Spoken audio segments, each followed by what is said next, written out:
Jim, I know you've given a lot of thought to male sexuality. How does male sexuality affect the men in terms of men in terms of who we are? How does it affect our minds, our patterns, our social patterns? Yeah, could you speak to that? Yes, well, I believe the strongest human drive is the drive for survival. That's what man's most interested in. The second strongest drive in a man is for reproduction, and that is in the sex drive. So that makes it pretty far up in the hierarchy. It's the second strongest drive.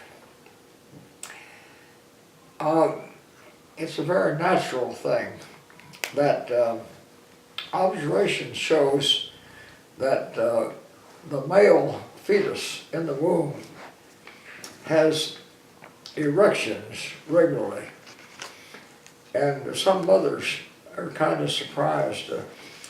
First few times she gives her baby a bath to find that the baby is in a state of erection, just as a child. And observation shows that the average male is in a state of erection 1 hour and 5 minutes, a minimum out of every night's sleep. 1 hour and 5 minutes is a state of erection. So it's a pretty natural process. And it's a good process. It's a created operation of God. The problem is there are moral implications as to how it's handled. So that's where the problem comes in. Now, I feel in talking with men about this, the place to start is to know all we can about the physiology of the human body. The primary sex organs are the testicles, and they manufacture 2 hormones. One hormone is semen, and that is the reproductive quality of life, where the cells are collected and transmitted into the female egg to be hatched.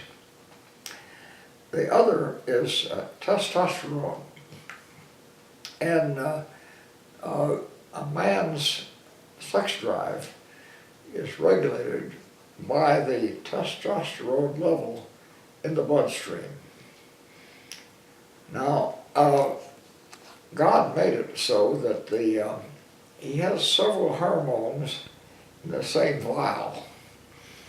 And in the male vial, there is strength, vigor, initiative, creativity, possibly, and sexual desire. So if God eliminated the vial that contains sexual desire, it would take away most masculine characteristics and strong points. So it pleased God to mix them all together. Now, like other hormones, we don't have any control over part of it. And the body knows what the needs of the body are in testosterone. So we have a body thermostat, and whenever it feels the body needs testosterone, it starts the manufacturing process, and that's poured into the bloodstream normally. Okay, now the next thing to consider is that we have in our body 15 or 20, I don't know the exact number, of glands that are called ductless glands. That means they have no connection to the bloodstream. And the hormone from these glands is poured into the bloodstream by mental stimulation. the most known of the adrenaline glands, or the ductless glands, are adrenaline. And when you get excited, the mind pours adrenaline into the bloodstream, and the eyes dilate. You can see better in the dark. Your pulse rate increases. You pour more sugar into the bloodstream. So all this happens. Now, this farmhouse in my neighborhood caught fire, and it wasn't a very serious fire, but before help got there, the husband and wife tried to clear out the furniture, and of all things, one of the things they took out was the cook stove out of the kitchen. Well, after they got the fire out, they started moving stuff back in. It took 4 men to lift that cook stove to get it back in the kitchen, and he and his wife carried it out under the stimulation of adrenaline. So adrenaline allows you to do almost superhuman things, and mostly it occurs when you get scared, when you get excited. You know, you can run twice as fast. It's purely a mental exercise. Now, in addition to the body's need for testosterone, there's a way that the it level is increased. And there's 3 ways by which the level is increased. And it is through sight, thought, and touch. Any one of these 3 things trigger the manufacture of testosterone and pours it into the bloodstream. So there's always enough testosterone in the bloodstream to make you conscious of what's going on around you in that. And Job, you know, the oldest guy that we know spoke on this, said, I made a covenant with my eyes. Why should I then look lustfully upon a maid? And in these, the flash drive that I gave you, I've got the 7 kinds of Pharisees that they, among themselves, and one of them called was the bloody Pharisee. So when he went out in public, he bowed his eyes so he couldn't see. So he wouldn't look on lustfully on a woman. So he'd bang at the walls and had to have a bandage. They called it bleeding Pharisee. Then there was a mortar Pharisee that had blinders like a horse, you know, so he couldn't see. So this matter of sight, you know, is as old as creation itself. So industry knows how to capitalize on this. And most every ad is preceded by a scantily dressed woman, a provocative dressed woman, because they know that'll turn a man's eye.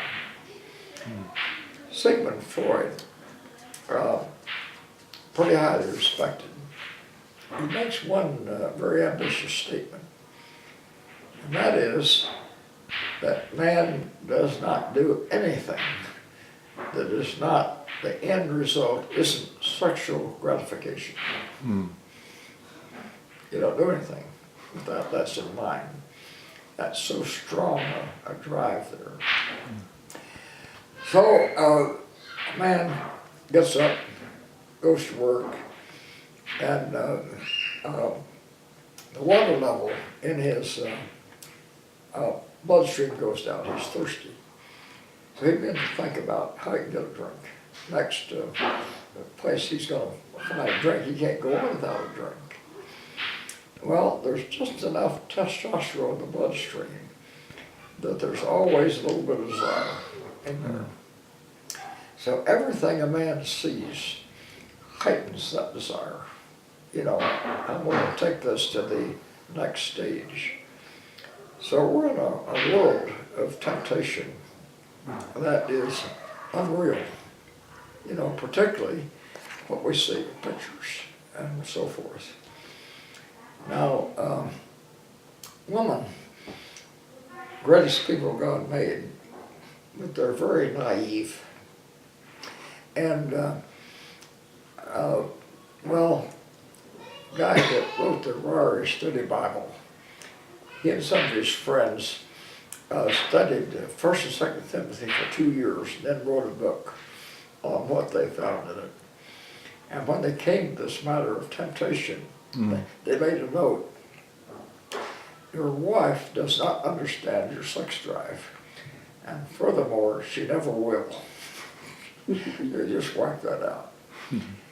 Because a woman's strong instinct is for security. And that only comes with a husband who's respected and will take care of her. So even though she's secure in Christ, she's never totally secure without a person.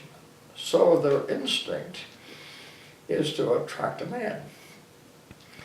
So even little girls, they throw their bodies around in a provocative manner and dress in a provocative manner to turn a man's head.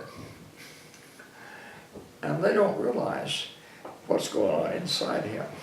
And that the thing's kind of harmless, they just don't understand that at all. Well, you've got what you see. You've got the way women dress and behave. So there's just no way to keep your testosterone level from going up. Now, I haven't verified this medically, but I think it's true, that isn't it amazing when you see, like a picture on the wall here, how much family resemblance there is. And I met my daughter-in-law had a sister I'd never met. And she came to my daughter-in-law's wedding. And she's bigger than my daughter-in-law. I couldn't believe it. I was looking, my daughter-in-law had grown a couple of feet overnight. Because everything was identical, just looked like identical twins, even though they weren't. So the body's ability to duplicate the genetic system of another person is unbelievable.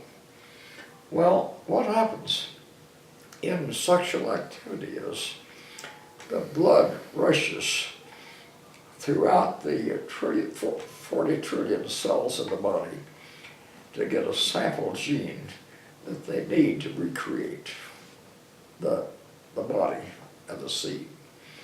And once that process starts, it speeds up all the time. Now, when the last gene has been gathered to create a duplication there, why, there's a discharge. The evolution is complete. So Leviticus 15:16 talks about an emission of semen, and said, now this happens to male, and when it does, you take a bath and change your underwear. There's no morality connected with it. This is a very minor kind of offering you make in that.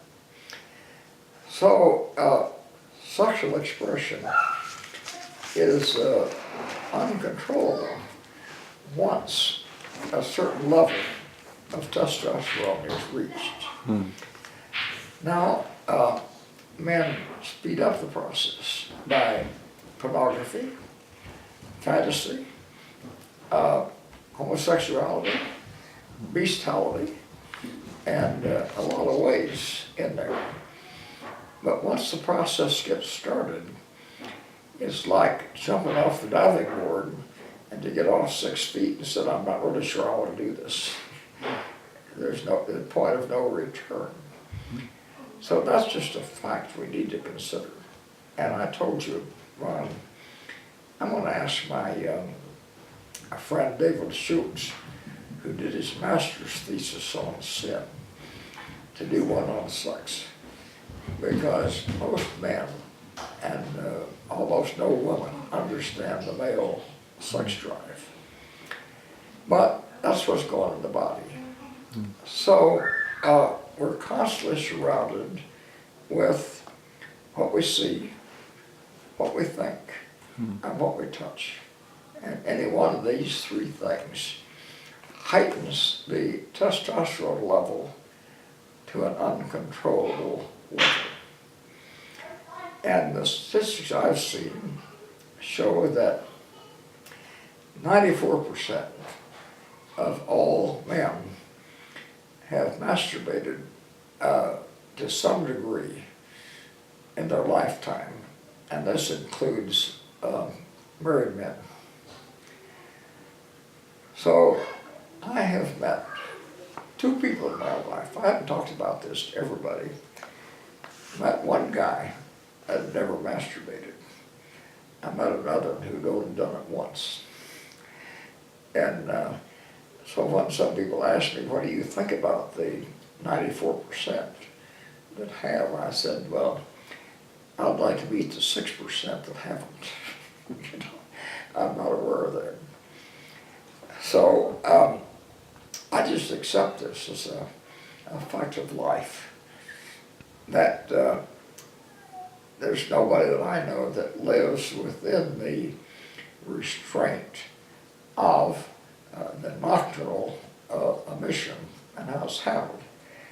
But if it were possible not to be affected by sight, thought, and touch, the body would regulate it totally. Provided you have proper diet and exercise, and would take these other areas, why the body would regulate it. Now, God's method for sexual expression is through the physical and emotional stimulation of a life partner, the sex organs of a life partner. That's perfection. Anything beyond that is an aberration of the way God wants it handled. So, kind of what's the bottom line? It just boils down to that. You can't go any further than it. How our sex drive, how strong it is relative to what we see, what we think, and what we touch. And it's so strong that we look for any opportunity to stimulate the drive. You know, you see, well, in France, everybody always kisses each other when they meet. So our staff wanted to fit in the culture over there. But when it comes to every staff guy kissing every other staff guy's wife and husband, they had a problem.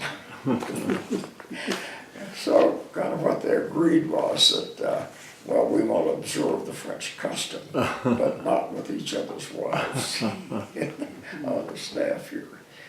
Because, well, my son, once we were talking about this, and I forgot what the context was, but he said, well, that's like kissing your sister. You know, you kiss your sister without any sexual arousal, but that's the only woman you can kiss that doesn't have some, sexual connotation in it, I think. Now, a man's, actually, a woman's sex drive is controlled by her testosterone level. But the process is a lot different. Man is controlled by, as I said, sight, thought, and touch. A woman's sex drive is emotional. It's triggered by the emotional.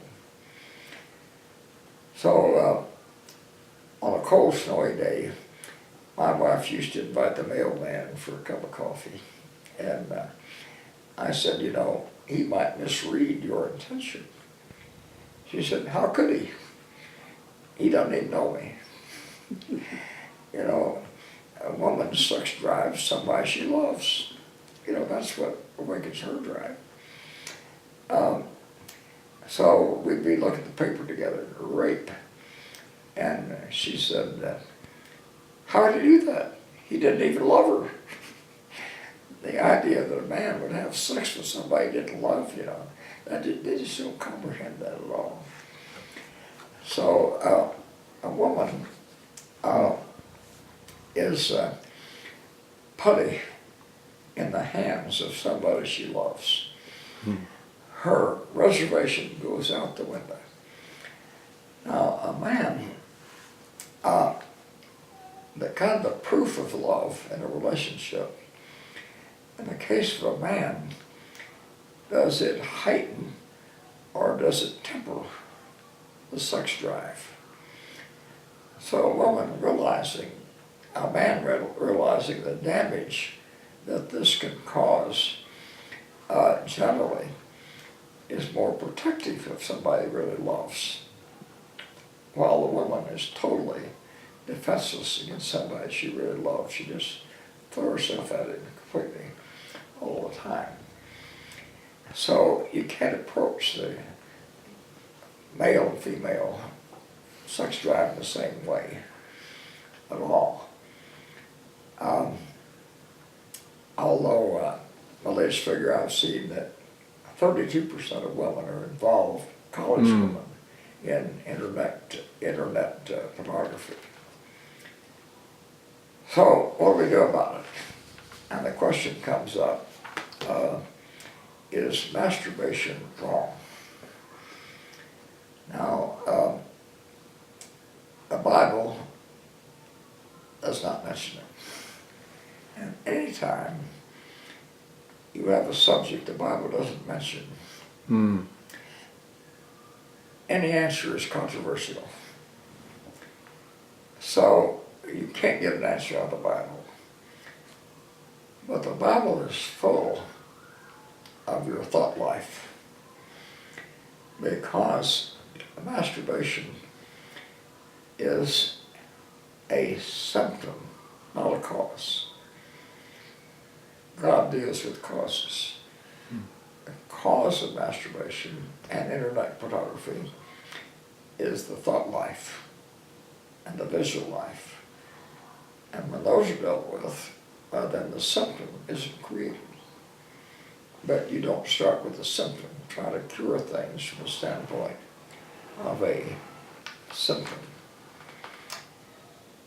Christianity Today had an article several years ago in which they asked a bunch of pastors, is masturbation wrong? And they were split on it. Most of them said, if you're thinking about your own life, you know, that's the difference. But if you're thinking about somebody else to stimulate, that's different. Now, the bottom line, I think in this, try to get to a conclusion, maybe we can have some discussion on it, that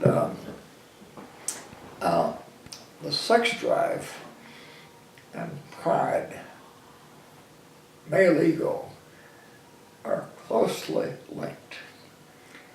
I found out 24 years in the military that you meet some awkward country boy that comes in the service, and he's not old enough to shave, but he wants to prove that he's a real man.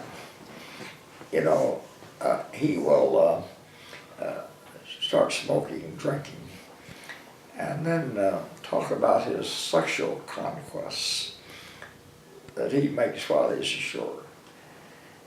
So, college, the guy that built his ego up the strongest, he's the stud on campus. You know.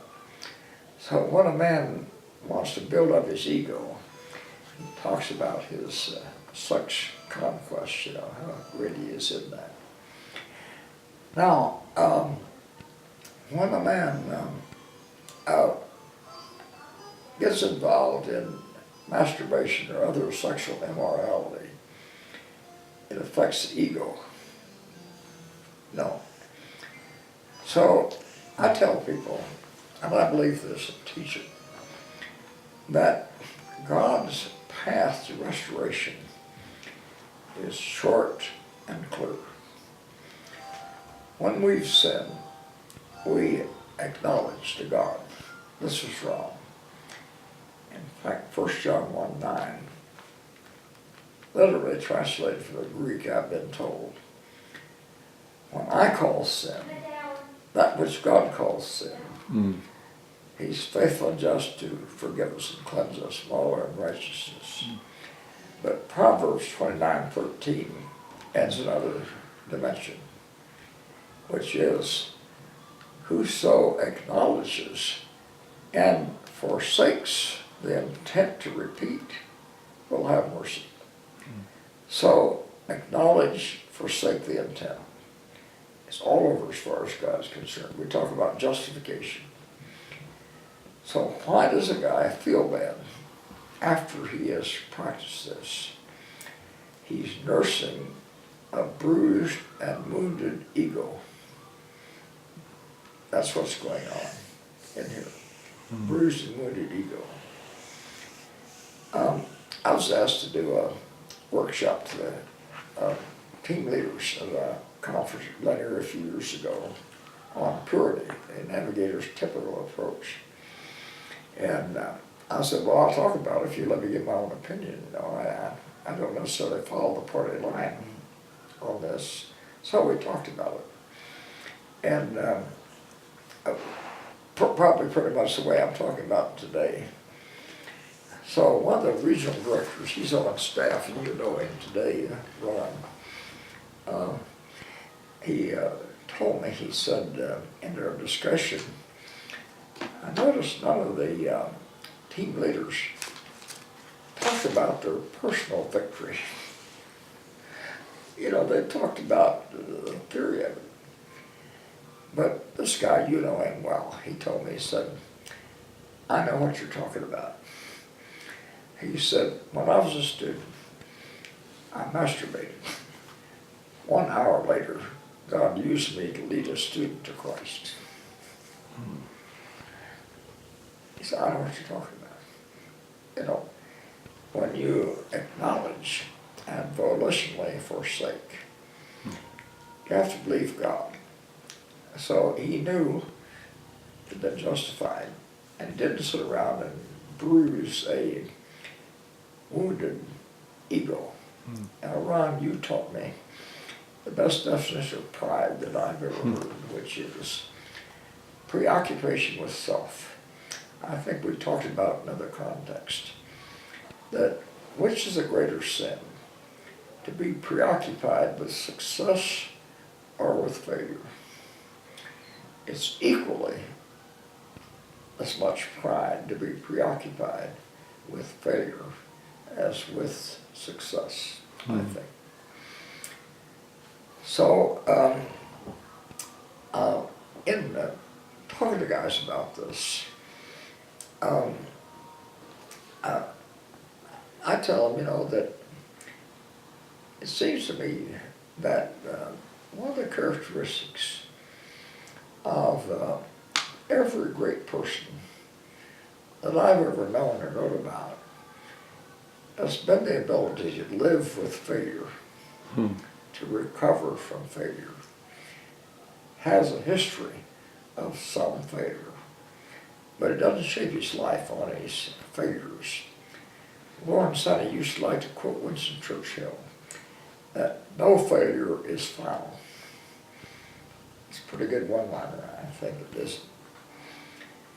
Now, I'm in trouble with a certain segment of people because a guy came to me the other day, one of my friends, and said, I just want to make sure that I got the quote right. You know, you were quoted as saying that God isn't as bent out of shape about masturbation as we are.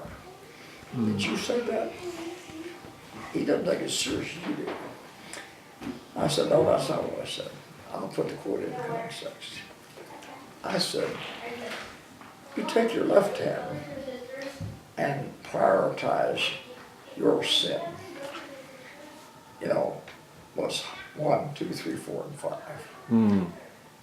You'll probably put how you handle your sex drive. That's not good. Now you ask God to put on your other hand what he considers your sin in order. It will probably be about number 4 down here. Because God will have pride at the top. Now, God can use a humble person, but he can't use a proud person here. So I tell guys, you ever pray about pride? That'll keep you humble. You know, just God can use you keep you humble in that, you know. If you had 100% victory, which I wish that all of us could, that you'd probably be so proud that I couldn't use you with anybody, you know, in that. So that's the way I'm a little bit liberal on this. I don't say God, you can't, I just say God's not been out of shape as much as you are, because it's a reality thing with him. So that's kind of where I am, but okay. The degree of victory depends on what you look at, what you think about, and what you touch. These 3 raise the testosterone level to an uncontrollable level. Wow. It just, period, that's the way it is. Okay. So those are my thoughts. Maybe this could bring some discussion. Well, I would say that you could interpret the Bible does say something about, not indirectly about the pornography industry, in that if a man looks on a woman, it says if a man looks on a woman, it doesn't say whether it's a photo or a real woman. You understand what I'm saying? Well, in 1 Thessalonians 2, it talks about a man should handle his vessel in honor, you know. And the Greek word is porno. So porno covers all sexual sin. Here, whether it's lust or no, you know, it's in that. So pornography is covered under the collective word for all these things, which is porno. So as far as the thought, you know, that's the point I was trying to make, and the look, that clearly leads to sin. But masturbation is not the sin. It's a symptom of sin. If the cause were controlled, there wouldn't be the symptom to be dealt with. So you can't deal with symptoms, you know, in getting a cure.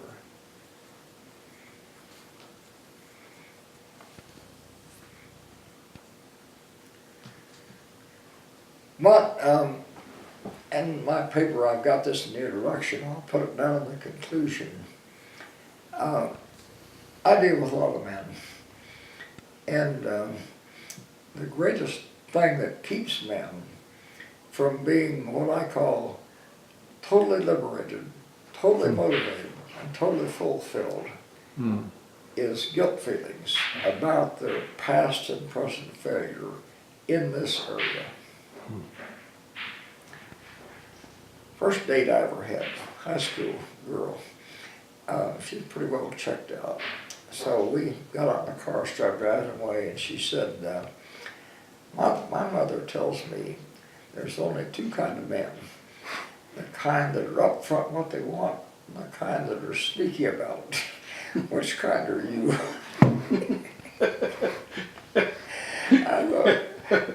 I thought her mother gave her pretty good advice. Did you answer the question?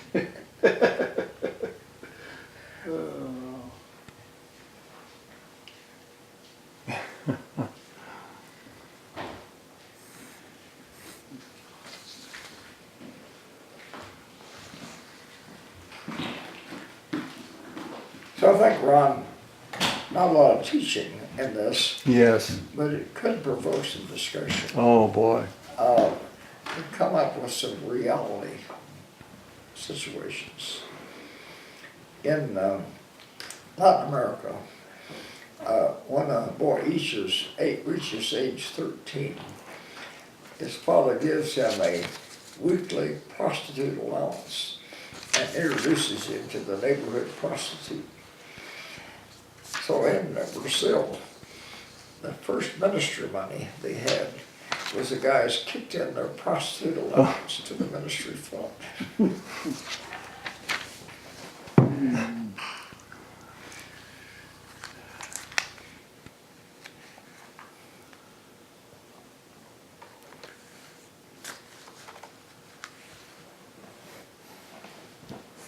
Jim, what are some ways that we could hold each other accountable to really guard our hearts with all diligence in this area as men? There's it's a double barrel thing. That whenever a relationship is strained between husband and wife, the cause is always a lack of communication. Now, it's impossible for a man to communicate to a woman and for her to understand what his sexual needs are. You know, somehow they just are blind to that. So if he starts pressing her, you know, and she rejects him, he looks elsewhere. You know, so when I say, and when a couple separates, it's a man doesn't leave his wife. He's driven. Never one-time thing, you know, kind of driven away by a lack of communication. So a man's responsibility is to communicate, you know, to his wife all he can about what his needs are. And she may never appreciate it or believe it, but she's got to know that he has a sex life, and if it's not satisfied in his relation to her, that he will probably use some of the means. It's not an option that his sexual needs be met.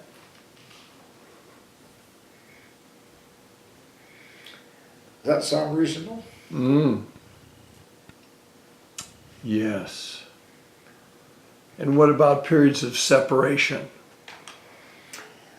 Well, in 1 Corinthians chapter 7, Paul discussed the whole sexual thing in great detail. So in chapter 6, you know, they need to be read together, because they had written Paul a letter, Corinthians, and in Corinth, the two largest activities in the city were male and female nudity. And their whole life is built around that. Well, after these guys got converted, men and women, they say, this is what wrecked our lives. So they organized a society, and it's good for a man not to touch a woman. You know, okay, we're going to do away with sex. So not everybody agreed. So they wrote Paul a letter and said, what do you think? So he opened 1 Corinthians 7 by saying, concerning the letter you wrote and the question you ask, is it good for a man not to talk a woman?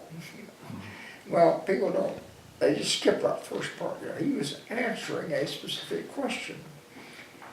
So he describes 7 situations then and how you handle a sex drive.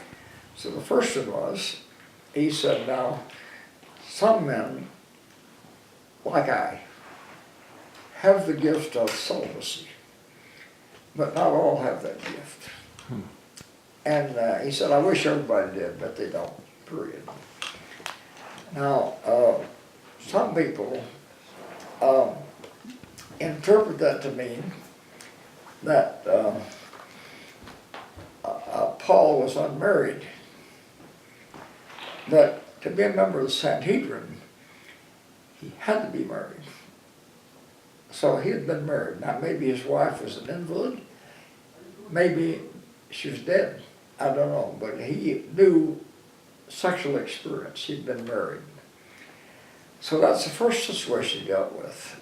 Then the next situation he dealt with was the sexually experienced, which were the divorced and the widows and widowers. And he said to them, it's better to marry than to burn with lust. So, I mean, that's pretty clear in that. I have a friend who recently got married at 90 years old. He married a 90-year-old woman. And I knew he was going to do this. So when he told me about it, I said, well, I'd advise a 6 months cooling off period. And so I didn't say anything more to him. 6 months to the day, he came to me and said, we're going to be married. Well, I know him, I've known him for 50 years, you know. And I want to know what was driving him. And here, 90 years old, you know, apparently a real stud, you know. He said, I'm going crazy with my sex drive. So he took that word to mean him, you know, that it's better to marry than to burn with lust. So he got married just for that. So Paul apparently said that was the thing to do. Then he discusses other situations in that. But those are the main things he had. If you don't have the gift of celibacy, and you are sexually experienced, that probably go ahead and get married. Jim, I have a question that's kind of related to this, not directly on, but related. You touched on it briefly, in that I have a almost 17-year-old daughter who does not grasp this concept at all. How can we as men and dads communicate this to our daughters in a father-daughter manner? How can we communicate that danger that they're in? When my daughter was about that age, we had a large family, you know, so she was called on to forfeit some of her childhood to take care of the others, you know. She wasn't quite that old. But somebody asked her if she's going to have a large family. And she said, no, not if I can find out what causes it.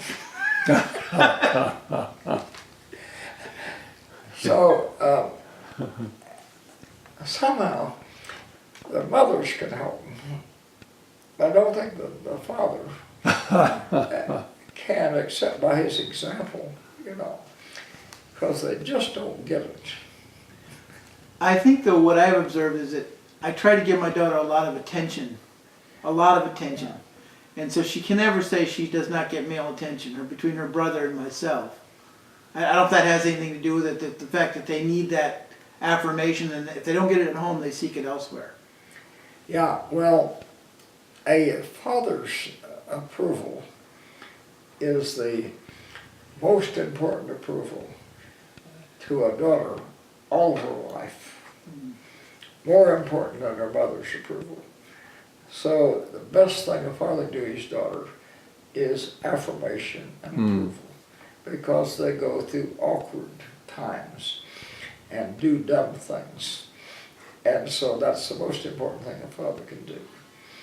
But they're just not wired to understand a male sex drive in that. They can be warned about it and told about it, but they just don't get it. And like I said, if they really love somebody, why, they become putty.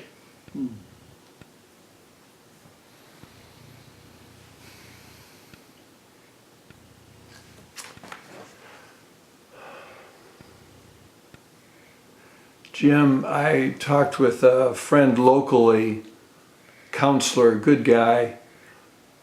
He said from the reading he's done, in marriage, about a third of the women really enjoy a healthy sexual relationship.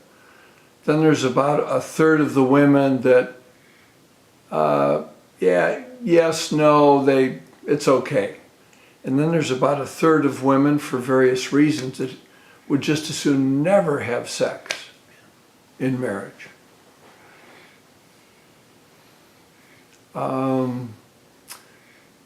My wife and I haven't struggled with enjoying our physical relationship, but a number of our friends, the wife, for various reasons, has just does not enjoy a sexual relationship anywhere to the degree and frequency that the man would like it.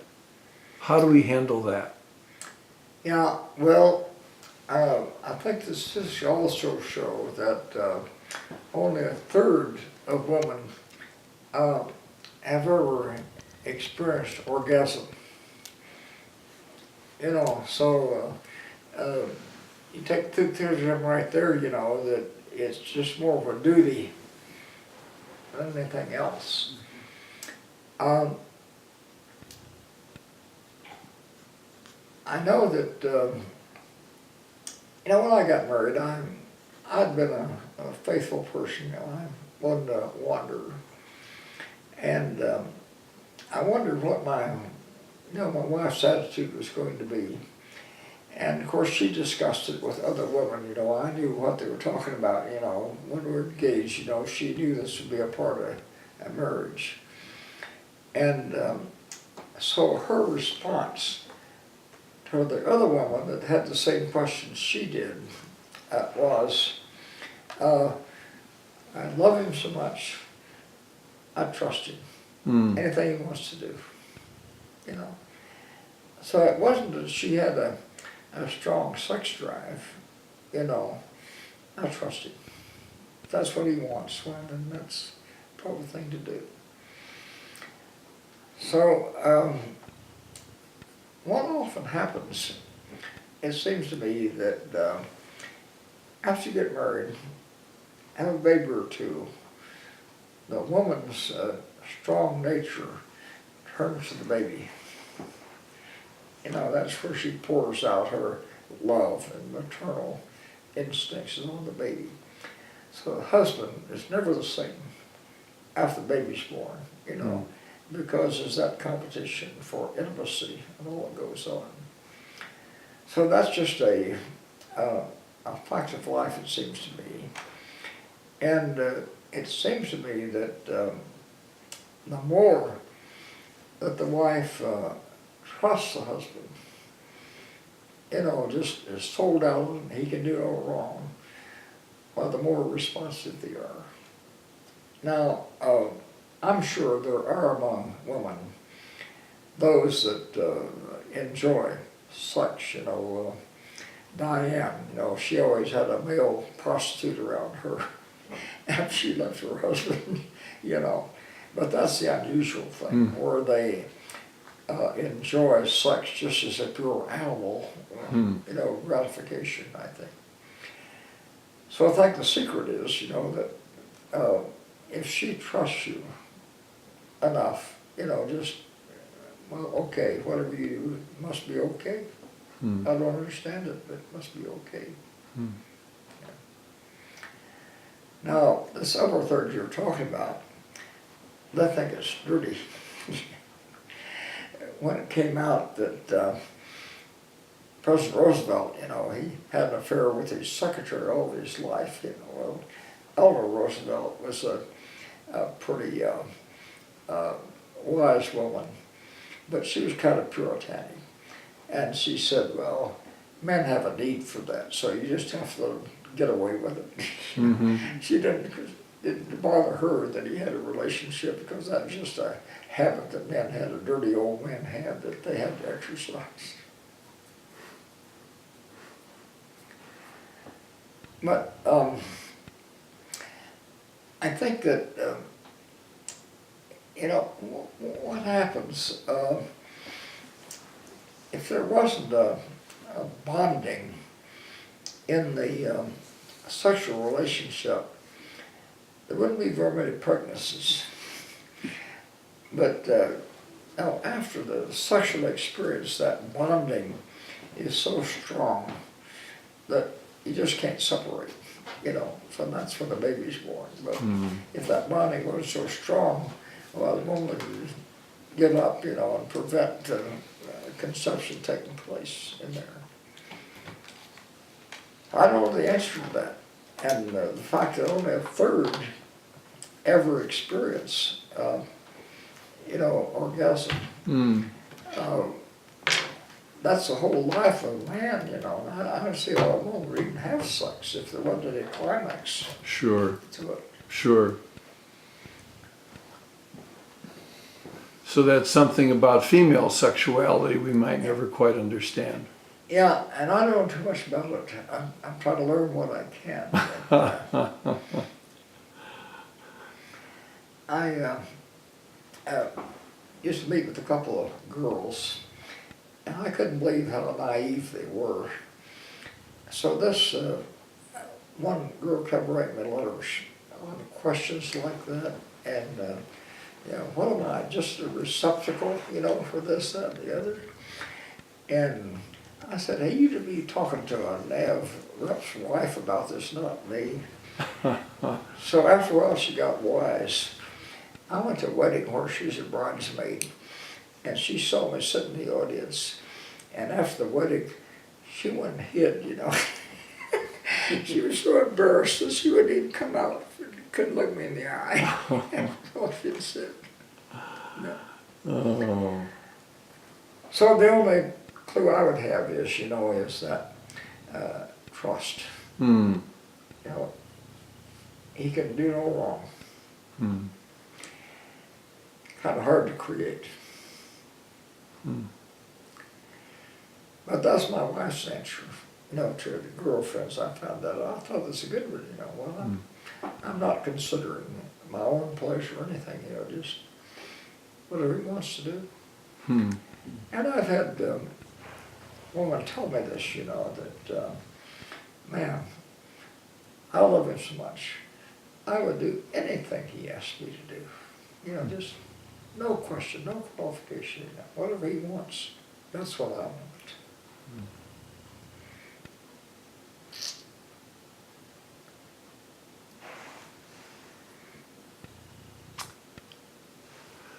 Well, Jim, we will talk more on this, I'm sure. I'm not sure that something like this is good for a public showing. No, But we're. a private thing, it might stir up questions. I think so, yes.